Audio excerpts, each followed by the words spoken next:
అందరికీ నమస్కారం. మన దగ్గర 30 తేదీలో విధానసభ లోక్సభ ఎలక్షన్స్ జరుగుతున్నాయి. ఈ ఎలక్షన్స్ ఎన్నికల ప్రతి 5 సంవత్సరం మన ప్రజాస్వామ్యంలో మన సహభాగం ఇవ్వడానికి ఇది ఒక బంగారు ఆపర్చునిటీ. ఈ ఒక్కరు కూడా ఈ ఆపర్చునిటీ మిస్ కాకుండా ఖచ్చితంగా ఓటు హక్కు వినియోగించాలి. ఇది తర్వాత మాత్రమే మన ప్రజాస్వామ్యం ఒక సక్సెస్ఫుల్ ప్రజాస్వామ్యం లాగా జరుగుతుంది. ఈసారి కూడా మొత్తం రాష్ట్రంలో మన జిల్లాలో కలెక్టర్ గారి ఆదేశం ప్రకారంలో మన టార్గెట్ 90% ఓటింగ్ టార్గెట్ ఉంది. MPTC, ZPTC elections, municipality elections ఇప్పుడే జరిగినాయి. ఆ ఎలక్షన్స్ లో మన దగ్గర దాదాపు 80% ఓటింగ్ జరిగింది. 80% మంది ఓటింగ్ కోసం వెళ్ళారు. బట్ 20% మెంబర్స్ ఇప్పుడు కూడా ఓటింగ్ కోసం వెళ్ళలేదు. సో ఈరోజు నెక్స్ట్ 3 days మనము ఖచ్చితంగా మన ఊర్లో ఉన్నవాళ్ళు, మన పట్టణంలో ఉన్నవాళ్ళు, మన ఇంటి పక్కన ఉన్నవాళ్ళు అందరికీ, ఎవరెవరు లాస్ట్ టైం ఓటు వేయలేదు అందరికీ ఈ మెసేజ్ చెప్తున్నాం. మీరు ఖచ్చితంగా ఓటు హక్కు వినియోగించాలి. మీ పోలింగ్ స్టేషన్కి వెళ్ళి ఓటు ఇవ్వాలి. ఆల్రెడీ చాలా మందికి ఓటర్ స్లిప్ డిస్ట్రిబ్యూషన్ కూడా జరిగింది. కొంతమంది దగ్గర ఓటర్ స్లిప్ రాకపోతే వీ హ్యావ్ ఆల్రెడీ కొన్ని ఫెసిలిటేషన్ సెంటర్స్ కూడా పెట్టాము. మీ పేరు ఓటర్ జాబితాలో ఉన్నప్పుడు మీకు ఖచ్చితంగా ఓటర్ స్లిప్ ఇవ్వడం జరుగుతుంది. మీరు వెరిఫై చేయండి. మీ దగ్గర ఉన్న ఫెసిలిటేషన్ సెంటర్స్లో కానీ లేకపోతే తహసీల్దార్ ఆఫీస్, సబ్ కలెక్టర్ ఆఫీస్లో వెళ్ళి మీ పోలింగ్ స్టేషన్ ఏముందా, పోలింగ్ సెంటర్ ఏముందా అదే అడగండి. ఓటర్ స్లిప్ ఉన్న వాళ్ళకి ఇది అవసరం లేదు. ఆల్రెడీ మీ దగ్గర ఓటర్ స్లిప్ వచ్చింది, అక్కడ రాసి ఉంది డీటెయిల్స్. బట్ మన టార్గెట్ ప్రభుత్వం టార్గెట్ మాత్రమే కాదు, మన అందరికీ టార్గెట్ ఈసారి 90% ఓటింగ్ కంప్లీట్ చేయాలి. ఇది మన టార్గెట్ ఉంది. సో ఈ సందర్భంలో మీ అందరికీ సహకారం నేను కోరుతున్నా. Thank you. Sub collector sir ఆదేశాల మేరకు ఏర్పాటు చేయబడ్డటువంటి 2K రన్ ప్రోగ్రాంకి విచ్చేసిన సబ్ కలెక్టర్ గారికి, మిగతా అధికారులకు, పత్రికా విలేకరులకు, విద్యార్థులందరికీ స్వాగతం సుస్వాగతం తెలియజేస్తూ, ఈ ప్రోగ్రాం ఇప్పుడు ఇక్కడ స్టార్ట్ అయ్యి న్యూ బస్ స్టాండ్ వరకు పోయిన తర్వాత మళ్ళీ అదే వేలో రిటర్న్ రావడం జరుగుతుంది. ఇక్కడికి వచ్చిన తర్వాత మనందరం కూడా ఈ ఓటు హక్కు గురించి ఒక ప్రతిజ్ఞ తీసుకొని క్లోజ్ చేయడం జరుగుతుంది. కాబట్టి ఈ ప్రోగ్రాంని మరి పచ్చజెండా ఊపి ప్రారంభించవలసిందిగా సబ్ కలెక్టర్ గారిని కోరుతా ఉన్నాం.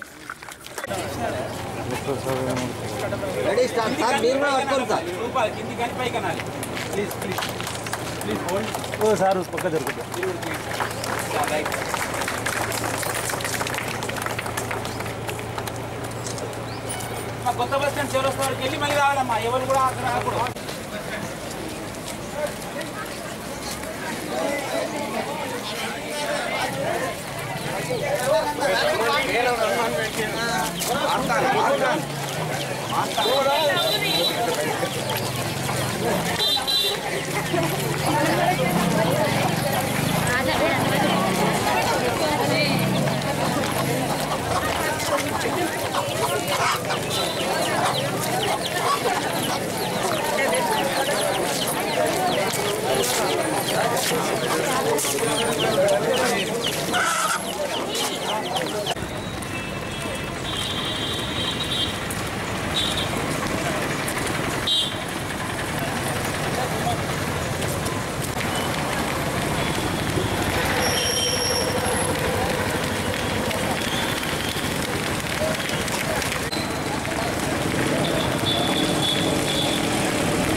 భారత పౌరులమైన మేము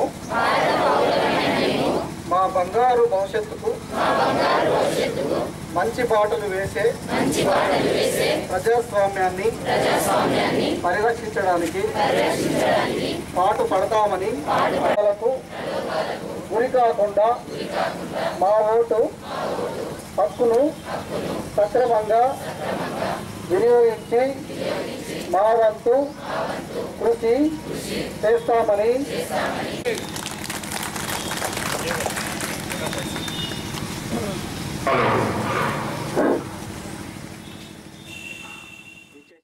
ఇంటి ముందే వీటిని చంపేస్తున్నాను.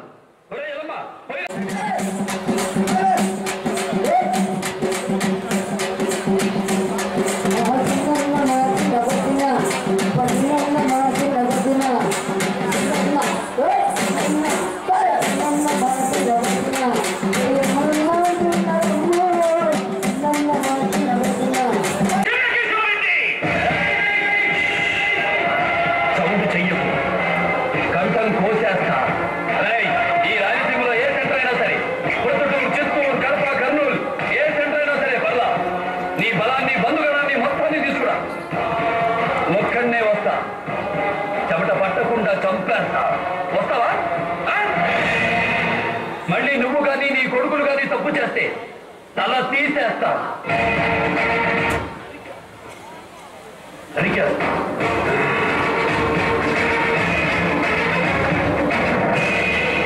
అయ్యా, శ్రీ రఘుపతి నాయుడు గారి నాలుగో కుమారుడైన శ్రీ నరసింహ నాయుడు గారికి శ్రీ కుప్పుస్వామి నాయుడు గారి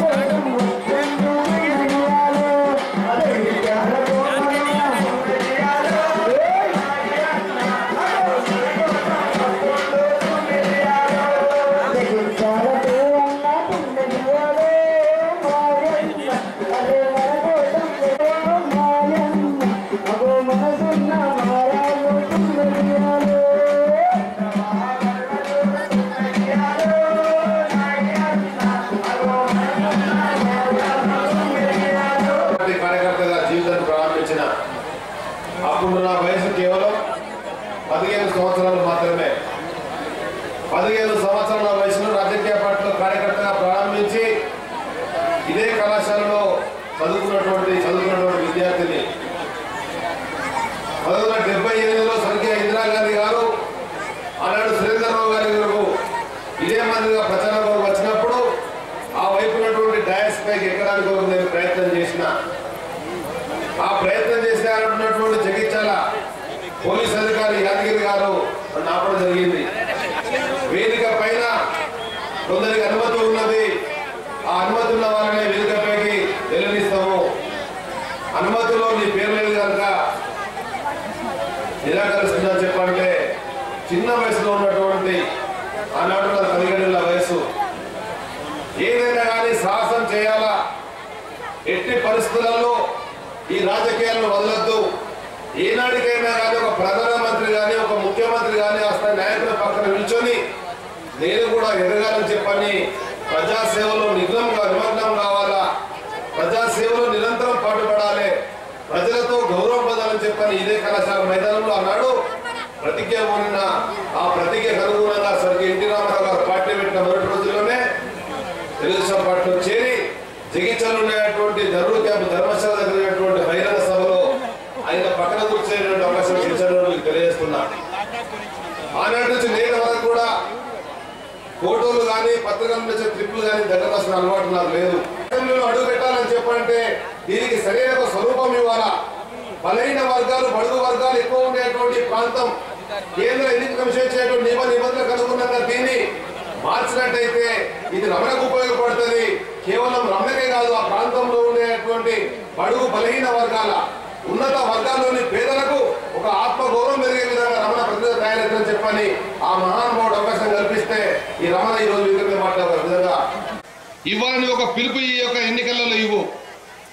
రమణ గారు ప్రవేశపెట్టినటువంటి ఎన్టీఆర్ సేవ పొన్నం ప్రభాకర్ పెట్టి నేను బంద్ చేయించడం చెప్పని నువ్వు సాహసంగా ధైర్యంగా చేయి, నేను నిన్ను తెలంగాణ వర్ణిస్తా.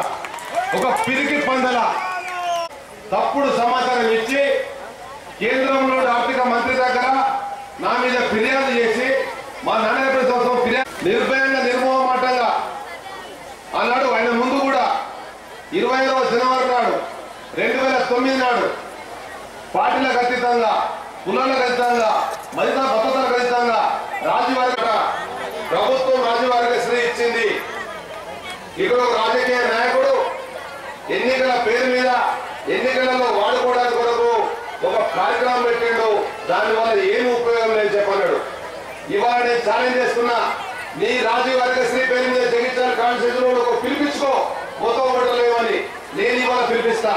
ఎన్టీ రామారావు గారు ఇచ్చినటువంటి ఆరోగ్య సేవ ద్వారా లబ్ధి పొందినటువంటి అందరూ కూడా మీరు కానీ మీ కుటుంబ సభ్యులు కానీ మీ బంధువులు కానీ రమణకు ఓటేయండి. కార్యక్రమం చేపడతానని చెప్పని సిరిసిల్లలో ఉండేటువంటి టెక్స్టైల్ పరిశ్రమలో ఉండే కార్మికులకు కేంద్ర ప్రభుత్వం కాంగ్రెస్ ప్రభుత్వం పన్ను విధింపు చేసింది, ఎక్సైజ్ డ్యూటీ విధింపు చేసింది. చేస్తే అన్నాడు నేను అన్నాడు చంద్రబాబు నాయుడు గారు ఆడుండేటువంటి స్వర్గీయ ఎర్రనాయుడు గారు తీసుకెళ్లి కేంద్ర ప్రభుత్వం ద్వారా ఎక్సైజ్ డ్యూటీ విధించడాన్ని తొలగింపేయడంతో సిరిసిల్లలో పరిశ్రమ మనగలుగుతుంది. అదేవిధంగా చేనేత కార్మికులు ఆకలి చాలకు ఆత్మహత్యలకు గురవుతుంటే చేనేతకు సంబంధించినటువంటి ఆలోచన వేసుకొని నేత బజార్ల మాదిరిగా చేనేత బజార్ను కరీంనగర్ లో మనం ఏర్పాటు చేసుకున్నాం. ఏర్పాటు చేసుకోవడం వల్ల ప్రతి శనివారం ఉదయం కోట్లాది రూపాయల వ్యాపారం అవుతున్న విషయాన్ని కూడా మీకు తెలియజేస్తున్నా. ఆనాడు పార్లమెంట్ సభ్యునిగా జగిత్యాల వరకు నిజామాబాద్ వెళ్ళేటువంటి రైల్వే లైన్ మొట్టమొదటిగా కరీంనగర్ వరకే ఫస్ట్ ఫేస్ 1 లో ఉండే, పెద్దపల్లి కరీంనగర్ ఫేస్ 1 లో ఉంటే దాన్ని పెద్దపల్లి జగిత్యాల ఫేస్ 1 చేయడం వల్ల ఆ పని కూడా త్వరగా పుట్టిన విషయాన్ని కూడా మనకు తెలియజేస్తున్నా. అదేను పార్లమెంట్ సభ్యుల సమయంలో సెల్ ఫోన్లు లేకుండే కరీంనగర్ జిల్లా మొత్తాన్ని కూడా లోకలైజ్ చేయాలని చెప్పని దేశంలో ఒక పైలట్ ప్రాజెక్ట్ గా తీసుకొని RSTD చేయడం వల్ల కేవలం ₹1తోనే కరీంనగర్ జిల్లాలో ఉండే మొత్తం మాట్లాడే అవకాశం వచ్చింది. గల్ఫ్ సంబంధించినటువంటి కార్మికుల సమస్యలు వచ్చినాయి. ప్రభుత్వం జీవో ఇచ్చింది.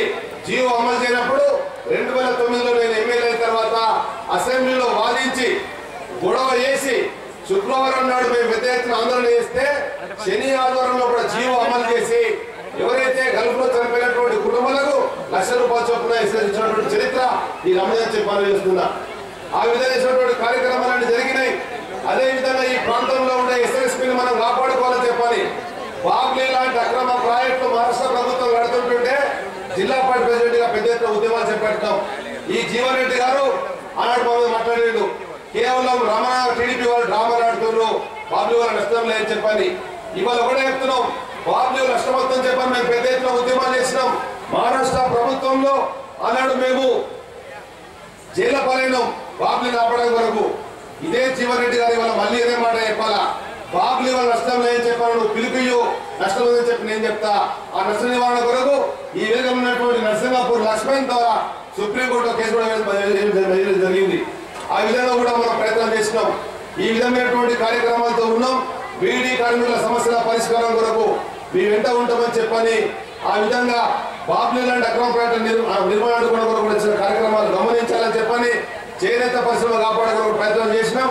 గల్ఫ్ సంబంధించినటువంటి కార్మికుల సమస్యల పరిష్కారం కొరకు పాటుపడ్డాం. ఈ 20 ఏళ్లలో ₹200 పైచేసినటువంటి కార్యక్రమాలను కూడా మీరు గమనించుకోవాలని చెప్పని చంద్రబాబు నాయుడు గారి ముందు కొన్ని అంశాలు కూడా ముందు పెట్టబోతున్నాం. వాటన్నిటి కూడా వారి ముందు 5 నిమిషాలు మాట్లాడతానని చెప్పని తెలియజేస్తూ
తెలియజేస్తున్నాం. వారికి స్వాగతం సుస్వాగతం జగిత్యాల తెలుగుదేశం పార్టీ స్వాగతం తెలియజేస్తుంది.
జగిత్యాలలో జరుగుతున్నటువంటి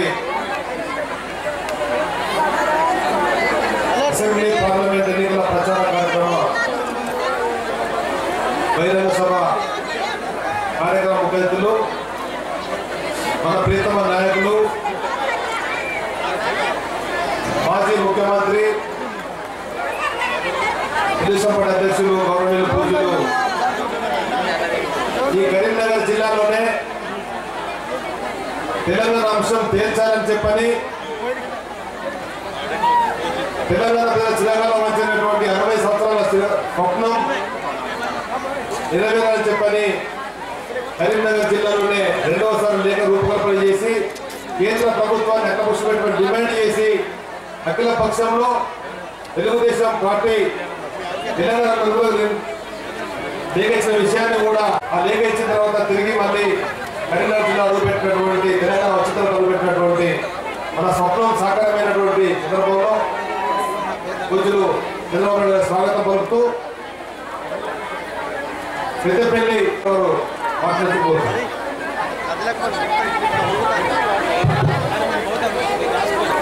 ఆ తర్వాత ఒక బీసీని ఈ జగిత్యాల వాసిని ఒక బీసీని జిల్లా పరిషత్ చైర్మన్ చేసింది తెలుగుదేశం పార్టీ. అదే విధంగా కరీంనగర్ పార్లమెంట్ లో ఒకటే సామాజిక వర్గం మొత్తం ఎంపీ అయితే మొట్టమొదటిసారి ఈ వేదిక ఉన్నటువంటి ఎల్గమ్మ గారికి అవకాశం ఇచ్చి ఒక బీసీని పద్మశాలికి ఇచ్చి మరి ఎంపీ చేసినటువంటి గొప్ప పార్టీ తెలుగుదేశం పార్టీ. బీసీలకు ఒక వేదిక తెలుగుదేశం పార్టీ అంటే బీసీల పార్టీ. తప్పకుండా ఈరోజు 30 సంవత్సరాల నుంచి మరి బీసీల కోసం అనేక పోరాటాలు చేసిన కృష్ణయ్య గారు. వారు కూడా ఈరోజు ఏ పార్టీతో ఎన్నడూ సంబంధం పెట్టుకోలేదు. కానీ చంద్రబాబు నాయుడు గారు నమ్మకంతో తెలుగుదేశం పార్టీ గౌరవంతో తెలుగుదేశం పార్టీ బీసీల పార్టీ, ఇది బీసీలకు ఒక వేదిక అని చెప్పి ఈరోజు వాడు కూడా పార్టీలోకి రావడం జరిగింది. వచ్చిన తర్వాత మరి తొలి ముఖ్యమంత్రి బీసీగా ముఖ్యమంత్రి ప్రకటించినటువంటి పార్టీ తెలుగుదేశం పార్టీ, గొప్ప నేత చంద్రబాబు నాయుడు గారు.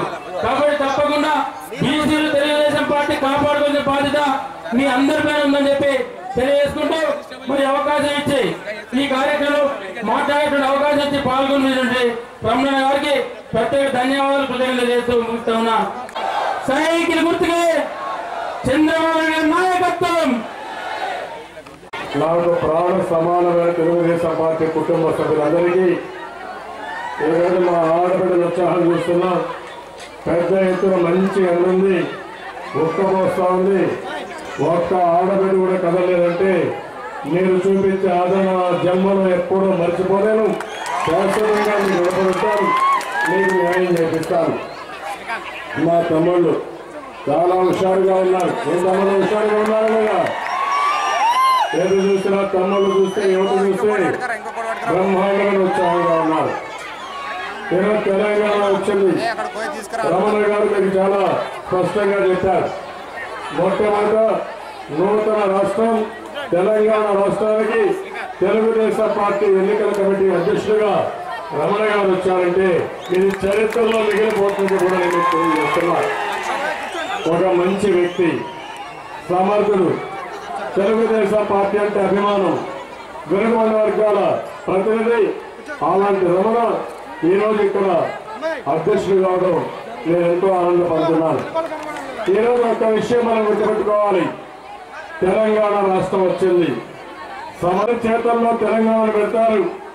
ఎవరైతే అభివృద్ధి చేస్తారో మీరు ఆలోచించుకోవాల్సిన అవసరం ఉంది. ఈరోజు కరీంనగర్ జిల్లా నేనే అభివృద్ధి చేశా.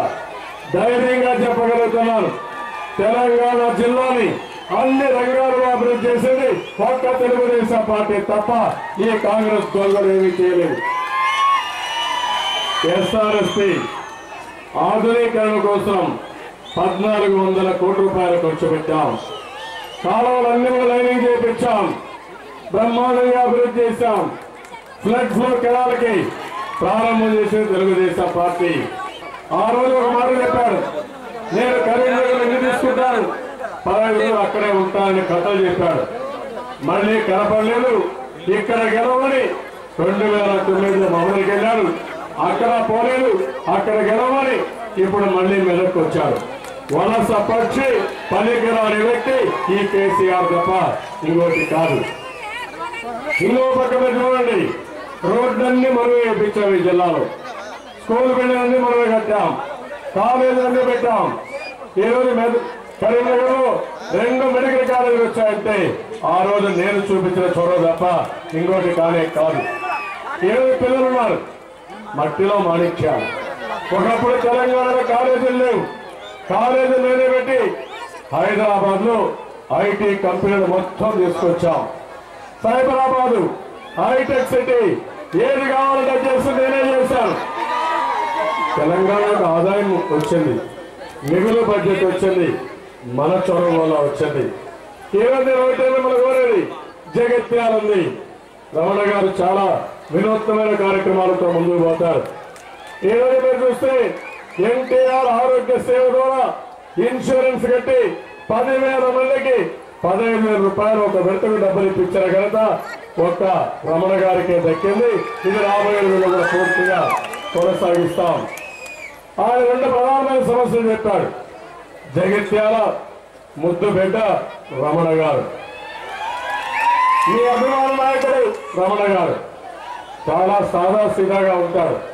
పేదవాళ్ళ మనిషి, పేదవాళ్ళ కష్టాలు తెలిసిన మనిషి. ఎప్పుడు కూడా ఒకప్పుడు చూస్తే చొక్కారావు లాంటి రాజకీయ యోధుల్ని చిత్తుగా ఓడించిన వ్యక్తి మన రమణ గారు. ఆ విషయంలో గుర్తుపెట్టుకోవాలి. అగ్రవర్ణాల్లో వాళ్ళు ఉండొచ్చు, పేదవారి ప్రతినిధిగా రమణ గారు వీరోచితంగా పోరాడు. రమణ గారు ఒక మంచితనం ఉంది. ఓడిపోయినా గెలిచినా ఎప్పుడూ బాధపడాడు. గెలిచినప్పుడు పొంగిపోయింది లేదు, ఓడిపోయినప్పుడు కుంగిపోయింది లేదు. ప్రజలు నమ్ముకున్నారు, ప్రజలతో ఉన్నారు. ఆ విధంగా ముందుకు పోయిన వ్యక్తి. కేవలం ఆయన స్వార్థం కోసం అడగలేదు. ఈ జగిత్యాలని ఒక జిల్లా కేంద్రంగా చేయమని, ఒక జిల్లాగా ఏర్పాటు చేయమని కోరాడు. తప్పకుండా హామీ ఇస్తున్నా, జగిత్యాల తప్పకుండా ఒక జిల్లా తయారవుతుంది, జిల్లాగా వస్తుంది. రెండోది ఒక మెడికల్ కాలేజ్. మనం ఎన్డీఏ మన గవర్నమెంట్ వస్తుంది కేంద్రంలో. నేనే రాష్ట్రంలో మెడికల్ కాలేజీలు ఇచ్చాను, మళ్ళీ అవి ఇస్తున్నా. జగిత్యాలలో ఈరోజు మాటిస్తున్నా, మెడికల్ కాలేజీ పెట్టి మేము రుణం తెచ్చుకుంటామని చెప్పి కూడా నేను అందరికీ ఆలోచిస్తున్నా. ఈరోజు మా ఆడబిడ్డలు చాలా ఉత్సాహంగా వచ్చారు. 3-4 గంటలైంది. నేనే మీ గురించి ఆలోచించాను. ఆడబిడ్డలందరికీ డాక్రా సంఘాలు పెట్టాను, పొదుపు ఉద్యోగం నేర్పించాను, రివాల్వింగ్ ఫండ్ ఇచ్చాను.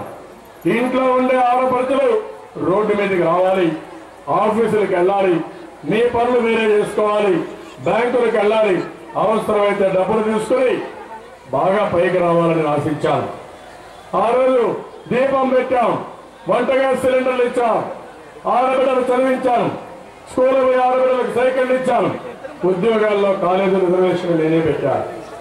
ఈరోజు నేను పెట్టిన దీపం కాంగ్రెస్ వాళ్ళు ఆరిపేశారు. ఈరోజు మీకు చాలా కష్టాలు వచ్చాయి, అప్పుల పాలైపోయారు. అందుకని మొదట మా ఆడబిడ్డల కోసం ఆలోచించాను. నా పాదయాత్రలో మీ కష్టాలు చూశాను, అందుకే స్పష్టమైన హామీ ఇచ్చాను.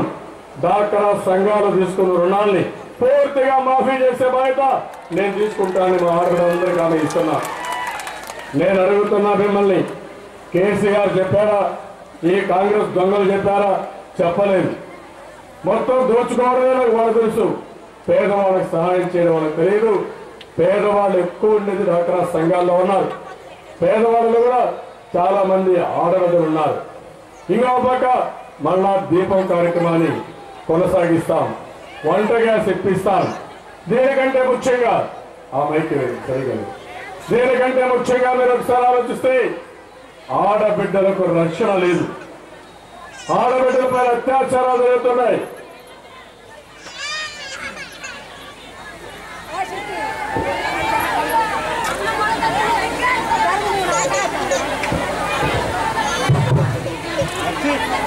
ఆడబిడ్డల పైన అత్యాచారాలు జరుగుతున్నాయి. దుర్మార్గంగా ఆడబిడ్డలు వేధిస్తున్నారు. కాంగ్రెస్ పార్టీ పూర్తిగా విఫలమయ్యారు. తెలుగుదేశం పార్టీ మా ఆడబిడ్డలకు రక్షణ లేదు. మళ్ళా హామీ ఇస్తున్నా, రాబోయే రోజుల్లో ప్రతి ఒక్క ఆడబిడ్డకు సెల్ ఫోన్ ఇచ్చి ఎక్కడైనా మీరు ఆపదలో ఉంటే ఒక్క నెంబర్ నొక్కితే 5 నిమిషాల్లో పోలీసుల మీదకి పంపించే బాధ్యత ఒక అండగా నేను తీసుకుంటానని మా ఆడబిడ్డలకు హామీ ఇస్తున్నా. మీరేమీ అధైర్యపడవలసిన అవసరం లేదు. ఇది కష్టసాధ్యం కాదు. నేనే సెల్ ఫోన్ తీసుకొచ్చాను. ఇది అసాధ్యం కాదు, సాధ్యం. ఈరోజు ఇంకొక విషయం ఆలోచించండి. ఇక్కడ రైతులందరూ ఉన్నారు. కరీంనగర్ జిల్లా ఆదర్శ రైతాంగానికి మారు పేరు. అన్ని పంటలు పండిస్తారు, కష్టపడతారు, దేశానికి అన్నం పెడతారు. అలాంటి రైతు ఈరోజు ఇబ్బందుల్లో ఉన్నాడు. ఈరోజు ప్రతి ఒక్కరు చూడండి, రైతుల్లో పట్టించుకునే నాదుడే లేడు. అందుకే నేను చెప్పాను, వ్యవసాయం లాభసాటిగా తయారు కావాలి, మా రైతులు ఆనందంగా ఉండాలి. ఇది జరిగే వరకు మీకోసం నేను పోరాడతానని చెప్పాను. అన్ని కులాలను పైకి తీసుకొస్తాం, అందులో అన్ని వృత్తులను గౌరవిస్తాం. కమ్మరి, కుమ్మరి, వడ్రంగి, చిన్న చిన్న కులాల్ని, అదే మరిగా చేనేత, గీత, అదే మరి మత్స్యకారులు, మున్నూరు కాపు, ఇలాంటి కులాలు ఉన్నాయి. అందరికీ న్యాయం చేపిస్తానని తెలియజేసుకుంటాను. అదే మరి ఇష్టప్రేమలు కానీ ఇంకా చాలా మంది ఉన్నారు. వాళ్ళకు చాలా కష్టాలు ఉన్నాయి. కష్టాలు తెలిసిన వ్యక్తి నేను. అందుకని చాలా స్పష్టమైనటువంటి ఎన్నికల ప్రణాళిక తయారు చేశాం. నేను ఒకటే మిమ్మల్ని కోరుతున్నా, జగిత్యాలకు చాలా సార్లు వచ్చాను. మొన్ననే నా పాదయాత్రలో చూశాను. నా పాదయాత్రలో మీరు చూపించిన అభిమానం నా జీవితంలో మరిచిపోను. దాన్ని మరిపించే విధంగా మళ్ళా ఈరోజు మీటింగ్ పెట్టారు. 4 గంటలైంది. నేను ఒకటే మిమ్మల్ని కోరుతున్నా, మళ్ళా భూస్వాములు మనకొద్దు, పెత్తందార పార్టీలు మనకొద్దు, పేదవాళ్ళ పార్టీని అనుకోండి. రమణ గారిని ఎమ్మెల్యే చేయండి, మీకు అందుబాటులో ఉంటారు. గరీబుల పార్టీ ఓటేయండి, గరీబుల పాలన వద్దు. ఆ విషయం మీరు గుర్తుపెట్టుకోవాల్సి కోరుతున్నాను. ఇక్కడ ఎంపీగా బీజేపీ అభ్యర్థి ఎవరైతే లక్ష్మణ్ ఉన్నారో ఆయన కూడా ఒక వెనుకబడిన వర్గాల అభ్యర్థి. ఆయన కోటేస్తే నరేంద్ర మోడీ ప్రధానమంత్రి అవుతాడు. రమణ గారు కోటేస్తే నేరుగా ఒక బీసీ అభ్యర్థి ముఖ్యమంత్రి అవుతాడు. రమణ గారు ఒక కీలకమైన పాత్ర తెలంగాణలో పోషించే వ్యక్తి ఈ రమణ గారు అని చెప్పి కూడా నేను తెలియజేస్తున్నా. రేపు జరిగే ఎన్నికల్లో తెలుగుదేశం పార్టీ బీజేపీ అభ్యర్థులకు ఓటేయండి. మళ్ళీ ఈ కరీంనగర్ జిల్లాని ఈ జగిత్యాల నియోజకవర్గాన్ని బాగా అభివృద్ధి చేసే బాధ్యత మేము తీసుకుంటాం. మాయ మాటలు నమ్మద్దండి, మాయల పక్కీలతో మోసపోవద్దండి, పిట్టల దొరల కథలు నిద్దండి. ఇప్పుడే మీరు చూస్తున్నారు టీఆర్ఎస్ నాయకుడు చూస్తే ఒక పిట్టల దొరని మరపించే విధంగా కథలు చెప్పడానికి మాట్లాడతారు తప్ప ఏమీ చేయలేడు. మాటలు మాత్రం కోటలు దాటుతాయి, చేష్టలు మాత్రం గడప కూడా దాటవు. ఆయన ఒక రోజు పనిచేస్తే 3 రోజులు ఫామ్ హౌస్ లో పడుకోవాలి. తమ్ముళ్ళు ఒకటి గుర్తుపెట్టుకోండి, మంత్రాలతో మామిడికాయలు చింతకాయలు రాలు. పని చేస్తేనే అవుతుంది. పని చేసే పని రాక్షసులం మేము. ఎప్పుడు రావణాసుడు మారిగా ప్రజల్ని బెదిరిస్తూ ఏదో పబ్బం గడుపుకునే వ్యక్తులు వీళ్ళు.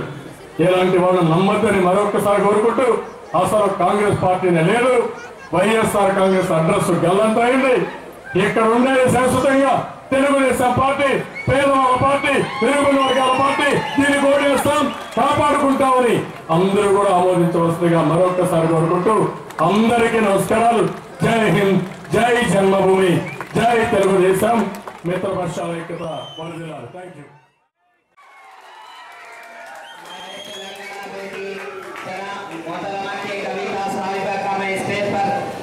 मैं उनका वालियाना इस्तेमाल करता हूँ। मैं गुजारिश करता हूँ इनके अलावा जनाब मोहम्मद रफी साहब सदर मजलिस इत्तेहादुल मुस्लिमीन तशरीफ लाए।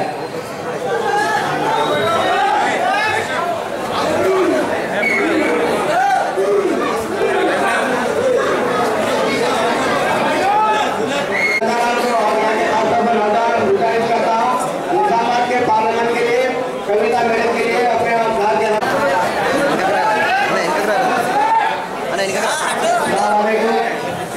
आज जगियाल शहर में फंक्शन हॉल में जो मजलिस इत्तेहादुल मुस्लिमीन की जानिब से जो जलसा मुनअक्किद किया गया, मैं यहाँ के जिम्मेदारों को तहे से शुक्रिया अदा करता हूँ। खासतौर पर हमारे मजलिस इत्तेहादुल मुस्लिमीन जमात के तरफदार को और अगर यहाँ पे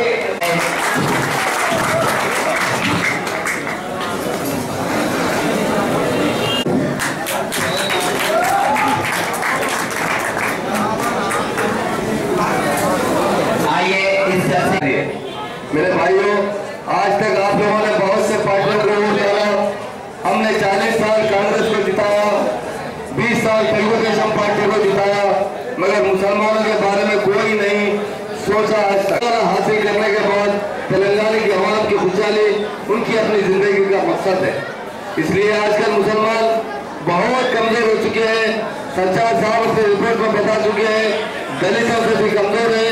इसलिए तेलंगाना राष्ट्र समिति ने जब 2001 में तेलंगाना राष्ट्र समिति का क़याम अमल में लाया, उसी वक्त केसीआर साहब ने 2002 में पार्टी मैनिफेस्टो में मुसलमानों को 12% तोहफा देने की बात की। आप जानते हैं मुसलमानों के वक्त प्रॉपर्टियों का क्या हाल है। आप जान सकते हैं इस तेलंगाना में आज भी 10 लाख करोड़ से ज्यादा मुसलमानों की वक्त की जायदाद है, मगर आज तक 57 साल में ना तेलुगुदेशम ने ना कभी कांग्रेस ने हमें वक्फ बोर्ड को जुडिशियल पावर दिया। आज केसीआर साहब ने वादा किए कि मुसलमानों के साथ कि आपके वक्फ बोर्ड की जायदाद की हिफाजत की जाएगी और वक्फ बोर्ड को 4 महीने के अंदर आपका रिजर्वेशन बिल और वक्फ बोर्ड को जुडिशियल पावर देने का वादा किया है। ये हमारे लिए बहुत बड़ी बात है।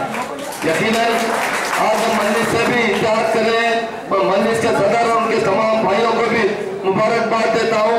ये हमारे वतन की पार्टी है। केसीआर साहब आज नहीं, जब 2002 में और 2001 में ये बात कही थी कि हमारे जो पार्टी है दक्कन के, वो एक टीआरएस पार्टी है, दूसरी पार्टी है तो एमआईएम पार्टी, जिसका वास्ता तेलंगाना से है। यकीनन अगर हम मिलकर काम करेंगे तो यकीनन मुसलमानों के लिए बहुत बड़ा फायदा होगा, क्योंकि तेलंगाना राष्ट्र समिति के जो सदर है यकीनन उन्हीं की कोशिशों की वजह से आज तेलंगाना मिला है। 2009 में मुसलसल 12 दिन तक भूखा ताल बैठने वाले कोई और लीडर नहीं थे। यही हमारे पार्टी के सदर हमारे महात्मा और गांधी के चंद्रशेखर राव साहब थे। सर मुलाजिमतों में तेलंगाना राष्ट्र समिति तेलंगाना के लिए जरूर कायम हुई थी। तेलंगाना बनने के बाद तेलंगाना के आवाम को इंसाफ दिलाना केसीआर साहब का एक जिंदगी का बहुत बड़ा मकसद है। केसीआर साहब अगर इक़्तिदार, टीआरएस पार्टी अगर इक़्तिदार में आएगी तो हमारे मुलाजिमतें हमारे लोगों को मिलेगी, हमारा पानी हमारे को मिलेगा, हर छोटे हाथ में हमारा हिस्सा हमें मिलेगा। आज की इनके बातों में मत आइए, बहुत से लोग कांग्रेस विरोध हमें धोखा दे रहे हैं। बोले मेरे को यहाँ उर्दू मीडियम स्कूल्स में फैसिलिटीज अच्छा नहीं है, बाथरूम साफ, वैसे ही ईदगाह का भी थोड़ा प्रॉब्लम है, जगह के लिए पूछे, ऐसा 2-3 प्रॉब्लम्स में ऐसा बड़े लोगों को मिलने से बोले। जो भी है यहाँ का मुसलमानों का प्रॉब्लम, यहाँ का लोकल प्रॉब्लम जितना भी है, मैं जरूर उसके लिए मेहनत करके कामयाब करूँगा।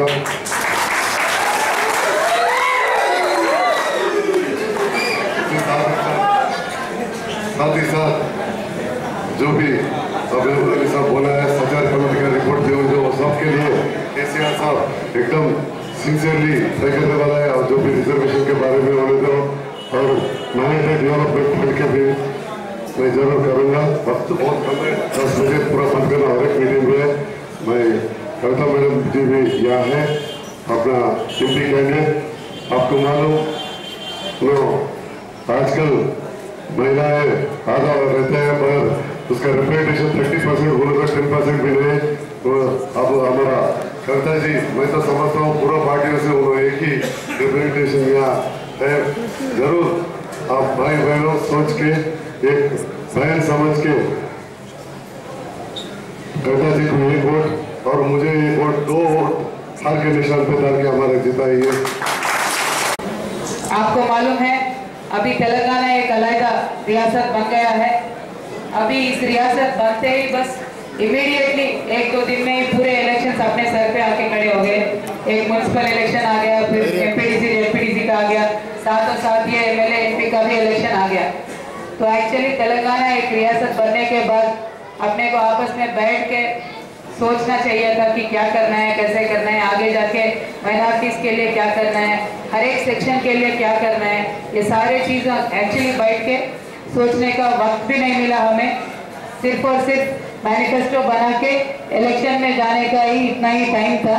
और केसीआर साहब ने जो मैनिफेस्टो बनाए हैं, पर्टिकुलरली हमारे मुसलमान भाइयों के वास्ते जितने भी चीज़ों का उसमें जिक्र किया गया है, हम उस पर अमल करेंगे, बिल्कुल तहे दिल से अमल करेंगे।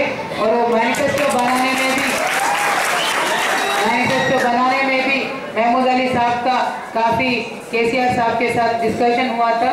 तो हमारे कम्युनिटी का, मुसलमान कम्युनिटी का, कौम का पूरा रेस्पेक्ट कैसे रखना, साथों साथ डेवलपमेंट का कैसे एक्टिविटी लेके चलना, इन सारे चीज़ों पे घंटों तक डिस्कशन करने के बाद ही आज हमने उस मैनिफेस्टो को बाहर लेके आए। आपको पहली बात मैं ये बताना चाहती हूँ कि केसीआर साहब एक सेक्युलर आदमी है, नेक दिल के इंसान है। वो कभी भी मुसलमान भाइयों के बारे में, चाहे हमारे एसटी भाइयों के बारे में, चाहे हमारे खवातीनों के बारे में, तेलंगाना के एक ब्रॉडर एस्पेक्ट से देखते हैं हमेशा। ऐसा ही नहीं कि जैसे आंध्रा पार्टी हमें इतने सालों तक देखते हैं, सिर्फ वोट मशीन के तरह हमें देखता है, लेकिन हमारे दिल में अपने माइनॉरिटी भाइयों के वास्ते बहुत मोहब्बत है, बहुत इज्जत है। हम चाहते हैं कि जो हमारे माइनॉरिटी भाइयों का दर्जा था, जो अव्वल दर्जा था, तेलंगाना को आंध्रा में मिलाने से पहले जो दर्जा था, उस दर्जे को वापस लेके आए। डेवलपमेंट तो अपने आप होते जाएगी, लेकिन हमारी रेस्पेक्ट, हमारी इज्जत हमारे लिए बहुत अहमियत रखती है। हमें मालूम है कि हमारे गाँव हुकूमत करती थी तेलंगाना में 400 ईयर्स तक, और पूरे हिंदुस्तान में भी 700 साल तक हमारी हुकूमत चली। लेकिन आपको मालूम है कि ये 60 ईयर्स के कांग्रेस का जो भी राज चला यहाँ पे हिंदुस्तान पे, या तो पूरा आंध्र प्रदेश पे, उसके हिसाब से हमारी हालत इतनी बदतर हो गई है कि अभी महमूद अली साहब जैसे सचार कमेटी में बताया गया, बिल्कुल भी दलितों से भी हम पीछे पड़ गए डेवलपमेंट के हिसाब से। हम चाहते हैं कि हमारी जो भी दर्जा था पहले वो वापस आए। वो वापस लेके आने के लिए क्या करना चाहिए, कहाँ से शुरुआत करना चाहिए, इस चीज़ के बारे में काफ़ी हमने सोच विचार किया है। उसके बाद केसीआर साहब ने कहा है कि हमारे पूरे तेलंगाना के पॉपुलेशन में 12% हमारे मुसलमान भाई हैं, तो उनको 12% इमीडिएटली रिजर्वेशन देना चाहिए, ताकि उनको नौकरियों में, एजुकेशन में, पॉलिटिकली हर एक तरीके से उनको हम मजबूत कर सकते हैं, हर एक तरीके से उनको चांस दे सकते हैं। क्योंकि जब तक रिजर्वेशन नहीं है, माइनॉरिटी जितने भी कम्युनिटीज है, चाहे वो मुस्लिम कम्युनिटी होने दीजिए, क्रिश्चियन माइनॉरिटी कम्युनिटी होने दीजिए, चाहे वो हमारे लेडीज के बारे में भी, जब तक रिजर्वेशन नहीं है तो एक सीट भी कोई नहीं देता है हमें, एमएलए सीट या एमपी सीट या एजुकेशन में भी चांस नहीं मिलता है जनरली। तो रिजर्वेशन का होना बहुत जरूरी है, और वो भी जैसा पॉपुलेशन है उतना ही रिजर्वेशन होना जरूरी है, ऐसा केसीआर साहब का सोचना है। इस समय पे मैं आपको एक और बात याद दिलाना चाहती हूँ। 2001 में जब केसीआर साहब ने टीआरएस पार्टी का ऐलान किया था, उसी समय पे केसीआर साहब ने कहा था कि हमारी पॉपुलेशन 12% है तो हम 12% रिजर्वेशन देंगे। तो इमीडिएटली चंद्रबाबू नायडू साहब ने कहा मैं 3% रिजर्वेशन दूंगा। किस हिसाब से वो 3% बोले किसी को समझ में नहीं आया, सिर्फ एक पॉलिटिकल स्टंट था वो। उन्होंने कहा 3% दूंगा। तो जब उन्होंने 3% का ऐलान किया तो वाईएस राजशेखर रेड्डी साहब बोले 3 नहीं, मैं 5% का रिजर्वेशन देता हूँ। तो आप भाइयों समझे कैसे पॉलिटिकल पार्टियों ने हमारे साथ हमेशा खिलवाड़ किया है। 5% का उन्होंने बात तो किया है, लेकिन 5% कहाँ तक अमल हुई वो भी आप जानते हो। 4% को आ गया वो धीरे धीरे, वो 4% भी अभी कोर्ट में अटका पड़ा हुआ है। तो हम ये पतंग और कार्ड मिलके बनाएगी सरकार, मुझे तो पूरा भरोसा है ये आगे जाके सच होने वाला है। Not only in Hyderabad but हर एक जगह पे, हर एक म्युनिसिपैलिटी पे, हर एक कॉर्पोरेशन पे हमारे एमआईएम के जितने भी सदर जीतेंगे, हम इंशाअल्लाह पूरे कॉर्पोरेशन पे, पूरे म्युनिसिपैलिटीज पे जा सकते हैं।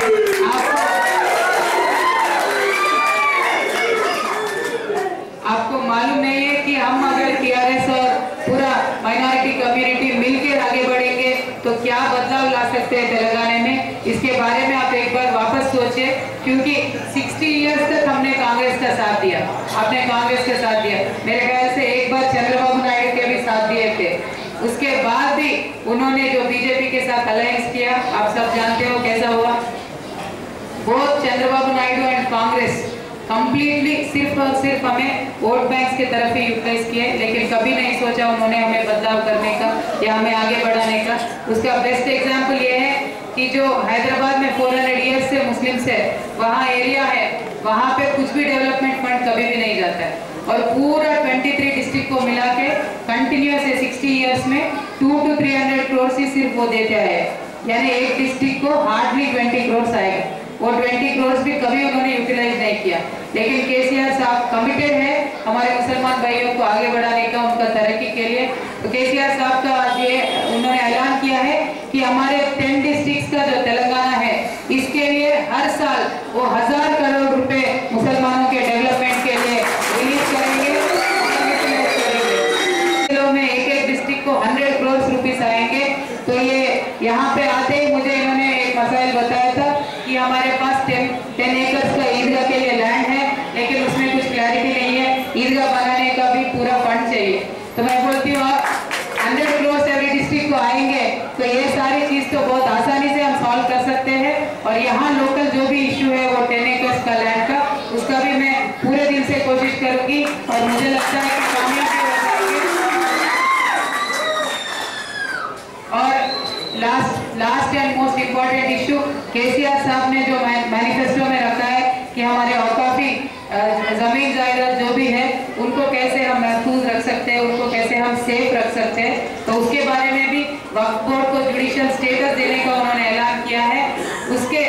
उसके जरिए से वक्फ बोर्ड को जब जुडिशियल स्टेटस मिल जाएगा, उसके जरिए से आई एम वेरी कॉन्फिडेंट इतने दिन जो आंध्रा वालों ने हमारे वक्फ लैंड के ऊपर कब्जा करके बैठे हैं, उन सबको भी उगलवा सकते हैं, हम बाहर निकलवा सकते हैं, उनसे छुड़ा सकते हैं आंध्रा वालों से, और हमारी तेलंगाना की बहुत ही ज्यादा फायदा होने वाली है। और मैं यहाँ पे पूरे शामिल माइनॉरिटी भाइयों से वापस यही रिक्वेस्ट करती हूँ कि हमें आगे बढ़ना है, तरक्की के बारे में सोचना है, सेक्युलर तेलंगाना के बारे में सोचना है। हमें किसी भी मजहबी ताकतों को स्ट्रेंथ नहीं देना है, हिम्मत नहीं देनी है। बस टीआरएस का आप साथ दे के एक बार देखिए, जैसे केसीआर साहब ने जगत्याल में अभी उन्होंने कहा था कि एक बार हमारे साथ सोबत करके तो देखो, फिर आपको पता चलेगा कि क्या डेवलपमेंट हो सकती है।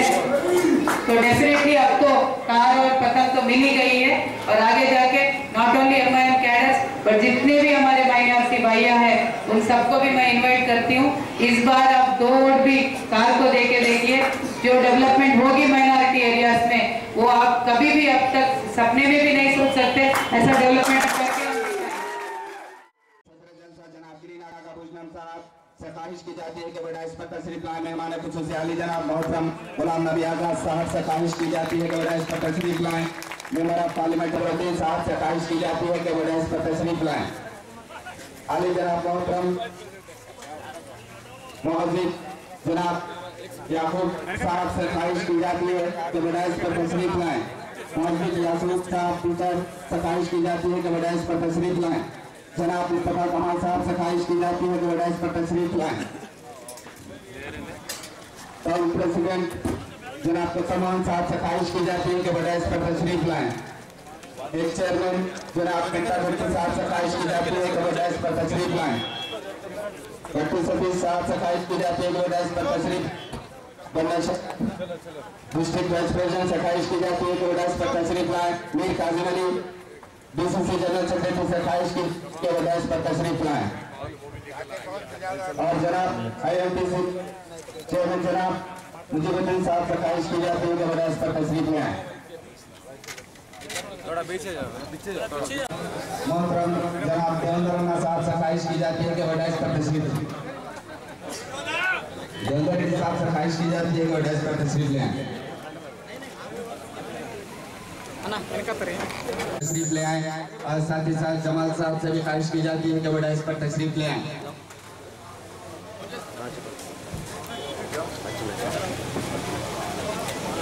आप सबको तो पता है सेक्युलर पार्टी अगर कोई है इस देश में तो वो सिर्फ और सिर्फ कांग्रेस पार्टी। अगर कोई महफूज है इंडिया में तो कांग्रेस की वजह से ही सारे हिंदू मुस्लिम सिख ईसाई आज तक भी भाई भाई बहन बहन की तरह हम लोग मिलजुल कर एक जगह पे अच्छी तरह से रह पा रहे हैं। अगर कोई और पार्टी आती तो शायद हम लोगों को आज तक भाई बहन ये सब दूर कर दिए होते। इसलिए मैं आपसे एक ही गुजारिश करती हूँ कि यहाँ पे जो बैठे हैं उपस्थित है जीवन रेड्डी साहब, हम तो इनको जानते हैं बचपन से। हम तो बहुत छोटे थे, हम जब राजनीति में आए थे तो राजनीति में किस तरह से लोगों से मिलना चाहिए, किस तरह से सेवा करना चाहिए, ये तो हमने तो जीवन रेड्डी साहब से ही सीखा है। और उसके बाद जब मौका मिला और हमें भगवान का आशीर्वाद मिला AICC में जाने का और AICC के लोगों से मिलने का, तब हमने गुलाम नबी साहब को वहाँ पे मिले। और हमेशा जब ये एक बात बोलती है ना, मेरी छोटी बहन है या मेरी बेटी है, तो इतना मतलब पावर आ जाता है कि और 10 गुना काम करने का दिल करता है, लोगों का सेवा करने का दिल करता है। बस उनके आशीर्वाद की वजह से ही हम लोग अभी, मेरे जैसे लेडीज जो है वो कांग्रेस में और राजनीति में है। ये बात मेरे ख्याल से आप सबके सामने बताने की ज़रूरत है, इसीलिए मैं आज बता रही हूँ। और मधु याष्की साहब, अगर तेलंगाना का निनाद किसी ने लिया था जब राजशेखर रेड्डी साहब थे, तब भी तेलंगाना के बारे में अगर कोई बात करते थे तो वो मधु याष्की साहब थे। उनको पता था कि राजशेखर रेड्डी साहब को पसंद नहीं है तेलंगाना के बारे में बात करना, तब भी वो तेलंगाना के बारे में AICC सेक्रेटरी के होने के बावजूद भी हमेशा तेलंगाना के बारे में बात करते थे। और अभी हमने देखा है कि जब 2009 के बाद राजशेखर रेड्डी साहब हमारे बीच नहीं रहे और जो भी लोग तेलंगाना के बारे में बात करते थे उनको पार्टी से मतलब एक्सपेल किया जाता था, तब भी नहीं उन्होंने सोचा। आंध्रा के लोगों का दबाव उनके ऊपर था, तब भी श्रीमती सोनिया गांधी ने यही सोचा कि नहीं, तेलंगाना के लोगों के लिए, आंध्रा के लोगों की वजह से उनको बहुत तकलीफ है, इसलिए अगर वहाँ के 20 सीट मिल गए तो भी कोई बात नहीं, मैं तेलंगाना को देकर रहेंगे। इसलिए आप सबसे मेरी एक ही निवेदन है और मेरी गुजारिश है कि प्लीज प्लीज प्लीज सब बहुत बड़े तादाद में वोट करें और सारे मुस्लिम भाई बहन जो भी है, एक भी वोट कहीं पे चूक नहीं जाना चाहिए। सब लोग मधु याष्की साहब को, जीवन रेड्डी साहब को बहुत बड़े तादाद में वोट देकर तेलंगाना पूरे में असेंबली और पार्लियामेंट नंबर 1 मेजोरिटी पे। मुसलमान अगर चाहे तो बीजेपी आने जो तहरीक चला रही है उसको मात दे सकती है। ये सिर्फ मुसलमानों के हाथ में है और मुसलमान पूरी तरीके से एक इत्तेहाद में आकर कांग्रेस को वोट देकर सोनिया गांधी जी के हाथ मजबूत करे और जीवन रेड्डी साहब और हमारे मधु याष्की साहब को यहाँ से जिताने की पूरी कोशिश जगचाल आवाम का तरफ से मैं शुक्रिया अदा कर रहा हूँ। तेलंगाना के बारे में हमारा बहुत सपोर्ट करके तेलंगाना देश उसको उन भी बहुत रोल लिया, उनको फिर एक बार शुक्रिया अदा करते हुए फिर अब आने वाले चुनाव में सब लोग कांग्रेस पार्टी को वोट देकर जिताना। क्यों बोले तो सोनिया गांधी सीमांध्र में अपना कांग्रेस पार्टी की बलिदान देकर तेलंगाना दिया है, फिर तेलंगाना वाले शुक्रिया अदा देना बोले तो आप कांग्रेस पार्टी को वोट डाल के मतियास की गौड़ साहब को और जीवन रेड्डी साहब को अच्छा मेजॉरिटी से जिताना बोल के गुजारिश करते हुए इजाजत ले रहा हूँ। शुक्रिया। अरे आप यूपीए से नहीं मिलते, एनडी से नहीं मिलते, किससे मिलते? थर्ड फ्रंट कौन है साहब? थर्ड फ्रंट कौन है? ममता बनर्जी। कौन है ये ममता बनर्जी? तेलंगाना की मुखातिब तोड़ दिए वाला ममता बनर्जी है। थर्ड फ्रंट कौन है? मुलायम सिंह यादव। कौन है सर मुलायम सिंह यादव? तेलंगाना की मुखातिब में वोट दिए वाला मुलायम सिंह यादव। थर्ड फ्रंट कौन है सर? जयललिता, अन्ना डीएमके। तेलंगाना की मुखातिब में वोट दिए वाला जयललिता। थर्ड फ्रंट कौन है सर? सीपीआईएम। तेलंगाना की मुखातिब में वोट दिए वाला यही सीपीआईएम बोलना चाहता हूं। मतलब अगर आप यूपीए की तहत में नहीं आए तो मजहबी शख्सियत पार्टी एनडीए से मिलाप करना या जो है थर्ड फ्रंट से मतलब तेलंगाना के मुकाबले जो करे उनसे मिलना, यही है ना सर? आप ही समझिए। अब बोलते मैं सीएम कहीं को नहीं बनना, अरे बनो साहब कहीं कौन को बोलते? अगर सही भी तेलंगाना की आवाम तुमको सीएम चाहे तो तुम बन सकते, कोई तुमको नहीं रोक सकते। अगर तुम सीएम बनने का यकीन तुमको रहे तो सीएम बनने वास्ते रियासत में हुकुम कायम करने के वास्ते सिर्फ एमएलए बनना बस है। एमएलए भी 6 महीने के अंदर कभी भी बन सकते। इन्हें तो यहाँ पे एमएलए कंटेस्ट कर रहे हैं, फिर एमपी कंटेस्ट कर रहे। सोचिए आप, अगर आप रियासत में हुकूमत में आने की तुमको यकीन रहे तो तुम पार्लियामेंट को कंटेस्ट करने की जरूरत क्या है? उसका मतलब यह है कि तुम यहाँ पे रियासत में हुकूमत कायम करने के यकीन जो है तुमको नहीं है, उस वजह से तो पार्लियामेंट कंटेस्ट कर रहे। अगर पार्लियामेंट जीते तो वहां पे मरकज में ऐसा कुछ छोटा मोटा कुर्सी देख ले सकते बोल के तुम एमपी कंटेस्ट करे। सही है या नहीं साहब? यही केसीआर तेलंगाना के बारे में पूरा भार्या बिड्डलतोनी మనవడు మనవరాలతోని కొడుకు కోడలతోని ఆందోళన పడకపోయి సోనియమ్మ గాంధీ కలిసి అమ్మ తల్లి తెలంగాణని కలగని మిగిలిపోతా అనుకున్నా. నేను తెలంగాణ చూస్తానే అనుకోలేదు. నువ్వు తెలంగాణ ఇచ్చిన దేవతవు, నీకు కృతజ్ఞతము. యావత్ తెలంగాణ ప్రాంత ప్రజానీకం నీకు ఏదైతుందో కృతజ్ఞత ఉంటామని చెప్పని ఇదే కేసీఆర్ గారు చెప్పి ఇవాళ ఏదైతుందో మళ్ళీ కాంగ్రెస్ కు వ్యతిరేకంగా మాట్లాడడము ఎవరైనా సహిస్తారని చెప్పండి అన్న. दीजिए अब मेरे तो एक ही मकसद है साहब, जब तक सियासत में हूं आपकी खिदमत करना ये मेरी मकसद है साहब. अगर आप मौका दिए तो मेरे बन के आपकी खिदमत करूंगा, अगर आप नहीं दिए तो अल्लाह जो चाहे वही होगा. मगर मुझे तो आज यकीन है इस बार जरूर एमएलए बनूंगा, मैं आपकी खिदमत करूंगा. जगीचाल की तरक्की फिर एक बार अपने हाथ से होगा बोल के मैं अल्लाह के ऊपर यकीन रखते हुए मैं रुखसत लेता हूँ. आजाद तेलंगाना बनेगा तो कुछ चीज़ों में फंसा था, इसलिए तो हमेशा हम बात करते थे किसी को परवाह भी नहीं करे, तेलंगाना जरूर बनेगा. आज बन गया और बनने के बाद क्या आपके सामने दो सवाल है. एक तो हम तेलंगाना कांग्रेस के उम्मीदवार बन के मैं फिर एक बार आपके सामने खड़ा हूँ और हमारा भाई जीवन रेड्डी साहब आप ऐसे नेता हैं जो प्रजा के साथ है. अल्लाह की दुआ से इंशाल्लाह आप जरूर एमएलए ही नहीं साहब भी आ चुके हैं, साहब की दुआ से आप मंत्री भी बन जाएंगे. मंत्री पहले भी थे अभी भी बनेंगे, तो इसमें कोई गुलाम नबी साहब आने का हमें खुशी की. और एक जीवन रेड्डी साहब कह रहे थे कि मंची दिन मुहूर्तम लगा. 2004 में भी साहब आए थे, जीवन रेड्डी साहब जीत के मंत्री भी बन गए. और 2009 में नहीं है इसलिए हम आगे उठ के साहब से जीत में बता रहे तो लकी भी है. मुझे तो और भी बहुत मेरे से बहुत ही और इतना खुशी हूँ क्योंकि पहले वाली बात दोबारा मैं दोहराना चाहता हूँ। बस एक बात है, मुझे विश्वास नहीं था जो कांग्रेस पार्टी किस तरीके से बुनियाद पे काम करती है, हर सबके लिए काम करती है, हर काम के लिए काम करते हैं। और कांग्रेस की नेता तो सोनिया जी आज देश की तेलंगाना की माता भी है, निर्माता भी है। किसी का कोई रोल ही नहीं था। कई बार केसीआर ने यह बयान दिया था कि गुलाम नबी साहब फोन भी नहीं कर रहा, मेरा फोन भी नहीं उठा रहा है, मुझे कोई कनेक्शन भी नहीं मिल रहा है तेलंगाना बनने का। एक साल पहले आरबोर इसी टीआरएस की पार्टी से कहा अब तेलंगाना बनेगा ही नहीं, 2014 ही अपना मेरा मकसद है, 15 सीट और 100 सीट जिताइए, तेलंगाना खुद बन के आएगा और एनडीए सरकार बनेगा, मोदी देश की बढ़िया वजीर आलम प्राइम मिनिस्टर बनेगा और वो तेलंगाना बना के देगा।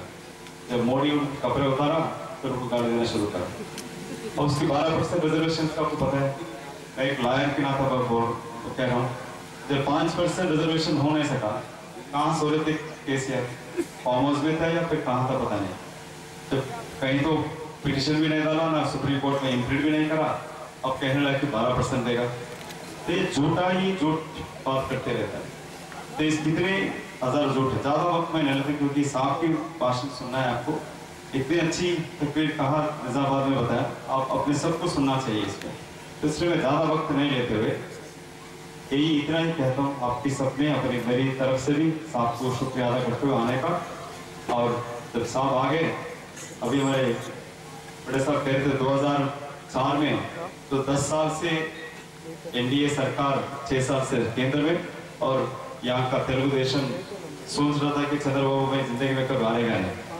जब गुलाम नबी साहब जिस स्टेट में जाते हैं वहाँ का अपोजिशन का खत्म हो जाए, तो यहाँ का टीआरएस का भी कोई सवाल ही नहीं उठता, ना टीडीपी बीजेपी का। तो आपने पहले कपड़े खोल चुके हैं, उनका तो किस तरीके की उनकी पिटाई किया, तो अभी अगले चुनाव में वही होने वाला है। बीजेपी टीडीपी का तो कुछ होएगा नहीं। और जीवन रेड्डी साहब, आपसे जिस तरीके से आप हमारे परिवार समझ के और जो नया तेलंगाना राष्ट्र बनाने में हमारे जो कामयाब कोशिश थी, और बनने के बाद ये तेलंगाना अब सबकी है, और मजहब, काम, पिछड़े, SC ST BC सबको मिलना चाहिए, उसी तरीके से काम करेंगे। और हम तो कभी बार बात करें। मैं 1.5 साल आंध्र प्रदेश, यूनाइटेड आंध्र प्रदेश, ये जो तीनों खिते हैं, तेलंगाना और पश्चिम आंध्र के 2 खिते, उनमें गुजारा। और जैसी रात यहाँ जगत्याल में गुजारी, ऐसी सैकड़ों रातें हर छोटे बड़े कस्बे में मैंने गुजारी। उस वक्त दिल्ली में अटल जी प्राइम मिनिस्टर थे और बाबू यहाँ के चीफ मिनिस्टर थे, और उनके बीच में एक गॉड था। तो मैंने हर गली कोचे में जाकर तकरीबन 1,500 के करीब पब्लिक मीटिंगें हमने की थी, शहरों में, गांवों में। और मुझे इस बात की खुशी कि आंध्र प्रदेश के, यूनाइटेड आंध्र प्रदेश के लोगों ने,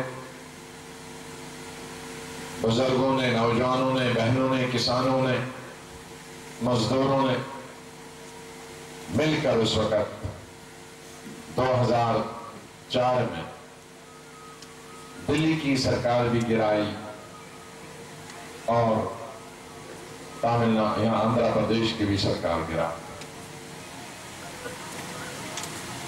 और उससे ज्यादा खुशी है कि सरकार, दोनों सरकारें गिराने के बाद एक बहुत बड़ी तब्दीली आई।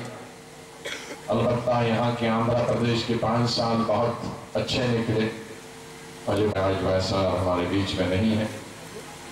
वो असली कांग्रेसी थे, उन्होंने कांग्रेस की खिदमत की और हमारे साथ मिलकर हर इलाके पहुंचे, और यहाँ की डेवलपमेंट, कांग्रेस की नेतृत्व में जो हमने 2004 और 5 में जितनी भी हमने दिल्ली में सेंट्रल स्पॉन्सर्ड स्कीमें थी उनको हमने यहां लागू किया।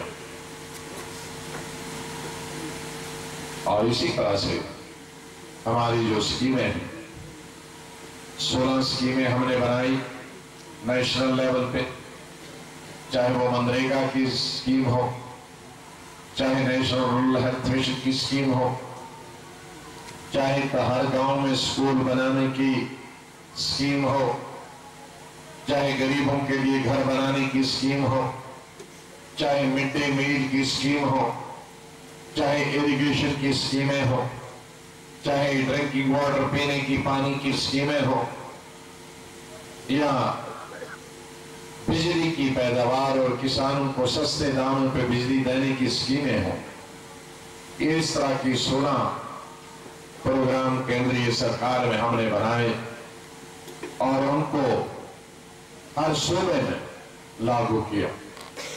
मेरे भाइयों और साथियों, मैं इत्तेफाक इस बात से नहीं करता कि बीजेपी को मुसलमान रोकेगा।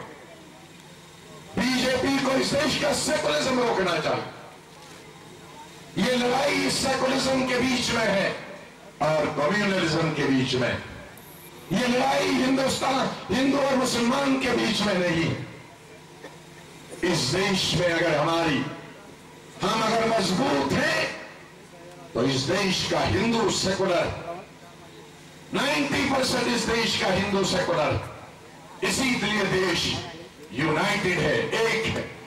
आज इस देश के सेकुलर हिंदू को खड़ा होना होगा, जिस तरह से महात्मा गांधी खड़ा हुआ था, जिस तरह से बाबा साहब अम्बेडकर खड़ा हुआ था, जिस तरह से सरदार पटेल खड़ा हुआ था, उस तरह से उनको खड़ा होना। हाँ, मुसलमानों के साथ हैं सेकुलरिज्म को जिंदा रखना, लेकिन पहल हिंदू लोगों ने लेना होगा, मेजॉरिटी कम्युनिटी का लेना होगा। नेहरू ने इसीलिए कहा था प्रधानमंत्री बनने के बाद, the communalism as such is very bad but the communalism by the majority community is the worst. कहा कि फिरका परस्ती बहुत खराब है लेकिन मेजॉरिटी की फिरका परस्ती वर्स्ट। उसने कहा कि मेजॉरिटी को कम्युनल होने की कोई जरूरत नहीं। माइनॉरिटी वाला, चाहे वो हिंदू माइनॉरिटी हो या सिख माइनॉरिटी हो या मुसलमान माइनॉरिटी हो, जहां भी जिस सूबे में है, वो अगर कम्युनल हो सकता, वो डर के मारे कम्युनल हो सकता, लेकिन मेजॉरिटी को कम्युनल होने की कोई जरूरत नहीं है। That's why the communalism by the majority is the worst. इसलिए ये इस देश के हिंदू भाइयों को, मेजॉरिटी कम्युनिटी को, सेकुलरिज्म को जिंदा रखना होगा और माइनॉरिटी के लोग उसमें हाथ बराबर कंधे के साथ कंधा लड़ाएंगे, जिस तरह हिंदुस्तान की आजादी के लिए हिंदू और मुसलमानों और सिख ईसाइयों ने मिलकर हिंदुस्तान को आजाद कराया। जर्मनी, आप एक नए स्टेट को जन्म दे रहे हैं। इस स्टेट को परवरिश चाहिए, इस स्टेट को उसी तरह परवरिश चाहिए जैसे छोटे बच्चे को जन्म देते वक्त उसकी सांस चल रही है, उसका टीका लगा है, उसका मीजल का टीका लगा है। इसी तरह से ये छोटा बच्चा तेलंगाना जो अब अगले महीने पैदा हो जाएगा, इसके लिए वो डॉक्टर चाहिएगा जिसको सड़कें बनाने की जानकारी है, जिसको पैसे लाने की जानकारी है, जिसको अस्पताल बनाने की जानकारी है, जिसको प्रोजेक्ट बनाने की जानकारी है, जिसको बिजली के प्रोजेक्ट्स की बनाने की जानकारी है, जो टेक्नोलॉजी के साथ जर्मनी बात करेगा, जो टेक्नोलॉजी के बारे में फ्रांस और अमेरिका से बात करेगा, न के वो लोग जो फार्म हाउस में ही अपने घर वालों के लिए बहू, बेटी, लड़के, दामाद के बीच में ही टिकटें बांटते हैं, फिर बाद में ठेके भी अपने घर के अंदर ही बांटेंगे, तो तेलंगाना का कुछ नहीं बनने वाला है। फिर इसलिए होशियार रहो तेलंगाना के लोगों। ये सिर्फ एक इंसान के चीफ मिनिस्टर बनने का, एक इंसान के एमएलए और मिनिस्टर बनने का सवाल नहीं है। ये तेलंगाना की तकदीर का सवाल है, ये आपके मुस्तकबिल का सवाल है। आपने इतनी कुर्बानियां दी हैं इसको बनाने के लिए, ये कुर्बानियां कहीं जाया न हो जाएं, कहीं आप वक्त पे आप दरिया के किनारे पहुंच जाओ और वहीं कहां से वहां से प्यासे न मुड़ जाओ, ऐसा मुझे लगता है। ऐसा माहौल बनाइए जिस तरह से 2003 और 2004 का माहौल बनाए और इस तरह की तमाम कुव्वतों को शिकस्त दीजिए जो अपने मुफाद के लिए कुर्सियां हासिल करने चाहते हैं, जो अपने परिवार के लिए और रिश्तेदारों के लिए बीच में मुफाद चाहते हैं, जिनको लोगों से कोई दिलचस्पी नहीं, लोगों से कोई हमदर्दी नहीं है। ऐसी सियासी पार्टियों जो गुमराह करती हैं, इनसे दूर रहिए, दरकिनार रहिए और इनको हरा दीजिए। एक एक आदमी 1,000 वोट देकर पोलिंग स्टेशन में 24 तारीख को हमारे जीवन रेड्डी जी के लिए 30 तारीख सारी में 6 इलेक्शनों से इतनी डेटें चली आ रही हैं। 30 तारीख को विधानसभा के लिए जीवन रेड्डी के लिए और पार्लियामेंट के लिए मधुवाशकी जी के लिए इन्हें भारी अक्सरियत से कामयाब बनाइए। जरा जिस शिद्दत से मैं यहाँ आया हूँ कश्मीर से, अपना इलेक्शन से थका मांदा, फिर भी आपके पास आए, जरा हाथ उठाइए, जरा कैसे जोश है, हाथ उधर उठाओ। वालेकुम सिखाना पड़ेगा आधे मुझे, हाथ उधर आधे नहीं उठाए, दो हाथ नहीं उठाए, दो हाथ, शाबाश। वो दीवारों के ऊपर, दीवारों के नीचे सब हाथ उठाइए, बहुत अच्छे। जिनके पास हाथ में टेलीफोन है वो भी तो उठा सकते हो, बहुत अच्छा, शुक्रिया, बहुत बहुत शुक्रिया।